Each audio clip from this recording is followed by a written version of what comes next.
আপনার নাম কি? মোহাম্মদ আইনাল হক, গ্রামের নাম কি? ডেফুলিবাড়ি, বাবার নাম? সোরাওয়ালি আকন্দ। আপনি এই জমিতে কি বীজ দিছেন?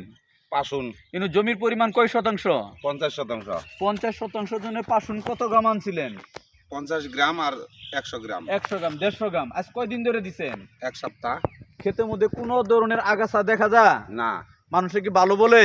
আলহামদুলিল্লাহ ভালো বলে। আপনি মানুষের কি বলবেন যে তোমরা যারা চাষ করো তোমরা নিজেদের জমিতে পাশুন দিবে, এটা বলবেন? অবশ্যই বলবো। আরেকটা কথা মুরব্বী বলি, এই পাশুন কোম্পানির একটা দানাদার বিষ আছে, নাম হলো কনসেপ্ট।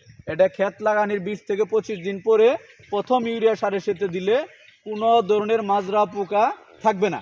তো আপনার কাছে অনুরোধ, যেহেতু পাশুন দিয়ে ভালো কাজ পাইছেন, আপনার মাজরা পোকার জন্য এই কনসেপ্টটা ব্যবহার করুন। ব্যবহার করবেন? আলহামদুলিল্লাহ ব্যবহার করবো না মানে এটা ভালো তো। হ্যাঁ, তাহলে আপনি হারুন বাইরে যা বলে আসবেন, হারুন তোমার পাশুনে ভালো কাজ করছে, তুমি কনসেপ্ট